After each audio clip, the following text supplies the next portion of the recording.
बापू परीक्षा केंद्र पर अनियमितता हुई और बापू परीक्षा केंद्र को आपने रद्द कर दिया। तो जो वहाँ से परीक्षार्थी निकले थे ओएमआर सीट लेकर के, आंसर सीट लेकर के, क्वेश्चन लेकर के, वो चूँकि डिजिटल युग है, वो कहाँ-कहाँ वायरल हुए, किन-किन तक पहुँचे, इसकी जाँच की जब माँग कर रहे हैं छात्र अभ्यर्थी, तो जाँच क्यों नहीं करवाया जा रहा? छात्र जाते हैं चेयरमैन से बात करने के लिए तो उनकी बात नहीं सुनी जाती है, उनको लाठियों से पीटा जा रहा है। उनको लाठियों से किस तरह से कल पिटाई की गई, ये लोकतंत्र और लोकतांत्रिक प्रक्रिया के लिए उचित नहीं है। टीआरई 3 बीपीएससी के माध्यम से हुए 7 लाख बच्चों का आपने भविष्य बर्बाद किया। आप तो बच्चों के भविष्य को बर्बाद करने के लिए नौकरी और रोजगार नहीं देना है, इसके लिए तरह-तरह का प्रपंच करते हैं, तरह-तरह का खेल करते हैं। नफ़रत फैलाने वाले लोग नौकरी और रोजगार छीनने के लिए और नौकरी और रोजगार नौजवानों को नहीं मिले, इसके लिए किस-किस तरह का उपाय कर रहे हैं, ये स्पष्ट रूप से दिख रहा है। नमस्कार, आगाज एक्सप्रेस देख रहे हैं आप और मैं हूं आपके साथ सिद्धि सिंह। बात करेंगे राजद के प्रदेश प्रवक्ता एजाज अहमद से कि बीपीएससी का जो पूरा मैटर हो रखा है वो एक समझिए तो एक तुल पकड़ा हुआ है। पूरे तरीके से प्रशासन जो है लाठीचार्ज पे उतरी है और अभ्यर्थी धरने पे उतरे। जानेंगे उनसे कि सर आप इस पूरे मामले को किस तरीके से देखते हैं? देखिए, पूरे मामले में सरकार कहीं न कहीं दोहरी राजनीति कर रही है। एक ओर जब आप स्वयं मान रहे हैं कि बापू परीक्षा केंद्र पर अनियमितता हुई और बापू परीक्षा केंद्र को आपने रद्द कर दिया। तो जो वहाँ से परीक्षार्थी निकले थे ओएमआर सीट लेकर के, आंसर सीट लेकर के, क्वेश्चन लेकर के, वो चूँकि डिजिटल युग है, वो कहाँ-कहाँ वायरल हुए, किन-किन तक पहुँचे, इसकी जाँच की जब माँग कर रहे हैं छात्र अभ्यर्थी, तो जाँच क्यों नहीं करवाया जा रहा? और जाँचोपरांत सरकार घोषणा करे कि जाँच के बाद जो सारी बातें आएँगी, उसके बाद हम अंतिम निर्णय लेंगे। लेकिन आप पहले ही निर्णय सुना दिए।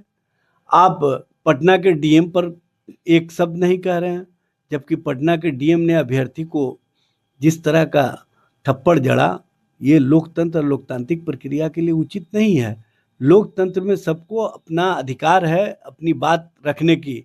अधिकारी के संबंध में जब बात रख रहे हैं कोई छात्र, कोई व्यक्ति, तो आप उनको थप्पड़ रसीद कर दीजिएगा। ये कौन-सा लोकतंत्र है? ये कौन-सी अफ़सरशाही है? इस तरह की जो सरकार के स्तर से नेग्लिजेंसी हुई है, जो सरकार के अंदर से कोताही हुई है, वो स्पष्ट रूप से दिख रहा है। और सबसे बड़ी बात यह है कि पिछले 8-9 दिनों से छात्र गर्दनीबाग में अनशन पर हैं, लेकिन सरकार की ओर से कोई सुधि लेने वाला नहीं है। जब विपक्ष के नेता अपने कर्तव्यों का निर्वहन करते हैं, ईमानदारी से अपनी बात रखते हैं, छात्रों के साथ खड़े होते हैं, तो उसको ये राजनीतिक दृष्टि से प्रस्तुत करते हैं। अरे आपको देखना चाहिए कि नेता प्रतिपक्ष ने जो सवाल उठाए हैं, जो छात्रों के जायज़ मांग है, उसके संबंध में पत्राचार भी किया माननीय मुख्यमंत्री जी से, तो उस पर आप लोग क्यों नहीं प्रतिक्रिया दे रहे हैं? क्यों नहीं आप उस पर सामने आ रहे हैं? क्यों नहीं आप धरना स्थल तक जाकर के उनकी समस्याओं को सुन रहे हैं, उनकी समस्याओं को जानने का प्रयास कर रहे हैं? आपने एकाएक घोषणा कर दिया कि 4 तारीख को हम परीक्षा लेने जा रहे हैं, जो बापू सभागार के परीक्षार्थी जिनका रद्द हुआ है उनको। तो इस तरह का जो खेल चल रहा है और बीपीएससी के चेयरमैन स्वयं असमंजस की स्थिति में हैं, वो पूरी तरह से जो निर्णय का स्पष्ट दृष्टिकोण से प्रस्तुत करना चाहिए, वो नहीं प्रस्तुत कर पा रहे हैं, जिसके कारण कहीं न कहीं छात्रों में जो गुस्सा है, जो अभ्यर्थियों में गुस्सा है, वो गुस्से का प्रकटीकरण न्याय के लिए जब छात्र जाते हैं चेयरमैन से बात करने के लिए, तो उनकी बात नहीं सुनी जाती है, उनको लाठियों से पीटा जा रहा है।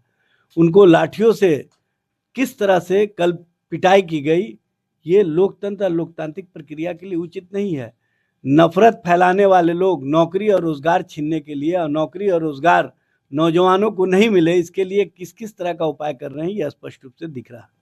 पटना पुलिस 34 लोगों को नोटिस भेज रही है और कह रही है कि पूरे माहौल में लाठीचार्ज में वो छात्र के आड़ में आकर के गलत तत्वों का इस्तेमाल कर रहे थे और साथ ही कह रहे थे कि धरने देने का इंटेंशन था उनका परीक्षा देने का। देखिए, जो भी अभ्यर्थी हैं, उनको शौक नहीं लगा हुआ है कि वो सड़कों पर रहें। उनको न्याय की बात है और न्याय आप देना नहीं चाह रहे हैं, तो वो न्याय के लिए जब गुहार लगा रहे हैं, तो सुनिए ना बात को। वो तो कह रहे हैं कि आप अपने ही एजेंसी से जाँच करवा लीजिए, आर्थिक अपराध इकाई से, सच और सच्चाई का सामना कर लीजिए, सच से सामना भी नहीं करना चाह रहे हैं, जांच भी नहीं कराना चाह रहे हैं। और जो सत्ता के इर्द गिर्द बैठने वाले लोग हैं, उनके माध्यम से किस तरह से पर्चे लीक किए जाते हैं, ये सीएचओ परीक्षा में भी आपने देखा होगा। जिस एजेंसी को आपने कार्य दिया एग्जामिनेशन कंडक्ट कराने का, उसी ने डील कर लिया, 100 करोड़ का डील हुआ। यह आर्थिक अपराध इकाई ने मामले को सामने लाने का काम किया है। तो इसमें कौन अभ्यर्थी शामिल थे? इस तरह के मामले सब जगह देखने को मिल रहे हैं। TRE-3 बीपीएससी के माध्यम से हुए 7 लाख बच्चों का आपने भविष्य बर्बाद किया। आप तो बच्चों के भविष्य को बर्बाद करने के लिए नौकरी और रोजगार नहीं देना है, इसके लिए तरह तरह का प्रपंच करते हैं, तरह तरह का खेल करते हैं। अंततः आप वहीं पर जाते हैं जो छात्र की मांगे होती हैं। तो आप छात्र की मांगे पहले ही क्यों नहीं मांग लेते हैं? जब छात्र ने 13 दिसंबर के एग्जामिनेशन से पहले एक आंदोलन किया था नॉर्मलाइजेशन पर, बीपीएससी से मांगा था कि इसके संबंध में स्पष्ट किया जाए, तो परीक्षा के 2 दिन पहले आपने स्पष्ट किया। जब लाठी से पीट दिया उसके बाद स्पष्ट किया।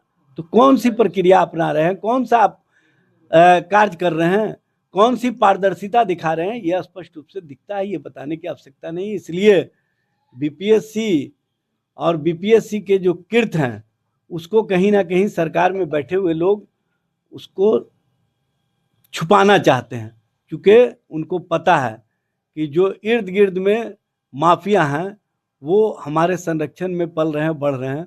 तो उन लोगों का जो दबाव होता है, उसी दबाव के तहत सरकार काम करती है। सम्राट चौधरी कहते हैं कि यदि पेपर लीक का मामला हुआ तो पूरा परीक्षा रद्द करवा देंगे। भाई यदि क्यों बोलते हैं? आपने परीक्षा 12,000 परीक्षार्थियों के परीक्षा के माना कि पर्चा लीक हुए, आपने माना कि अनियमितता हुई। तब जब 12,000 के भविष्य के साथ आप इस तरह से खिलवाड़ कर दिए, तो आपको पता कराने में क्या हर्ज है? आप जांच एजेंसी को जांच दे दीजिए ना, और परीक्षार्थियों को कहिए कि हम सारे जांच की प्रक्रिया के बाद जो न्यायोचित कदम होगा, जो छात्रों के हित में कदम होगा, वो कदम हम उठाने का काम करेंगे। लेकिन आप वो भी नहीं करना चाहते हैं, क्योंकि नफरत फैलाने वाले लोग सत्ता के भागीदार बन गए हैं। वो नौकरी और रोजगार नहीं देना चाहते हैं, इसलिए इस तरह का कृत्य किया जा रहा है, इस तरह का वक्तव्य दिया जा रहा है। जैसा आपने सुना कि नफरत फैलाने वाले लोग सत्ता के भागीदार है, यानी साफ तौर पे बिहार सरकार पे एक बहुत ही बड़ा कटाक्ष है कि शिक्षा विभाग में जिस तरीके से धांधली आम दिन दिखाई दे रही है, बीपीएससी परीक्षा में अभ्यर्थी परीक्षा पर कम और धांधली जैसे चीजों पे ज्यादा ध्यान दे रहे, धरने पे ध्यान दे रहे और प्रशासन लाठीचार्ज के अलावा कुछ नहीं कर रही है। सरकार इस चीज पे चुप है। तो ऐसे तमाम खबरों के लिए आप जुड़े रहे हमारे साथ और देखते रहे आगाज एक्सप्रेस।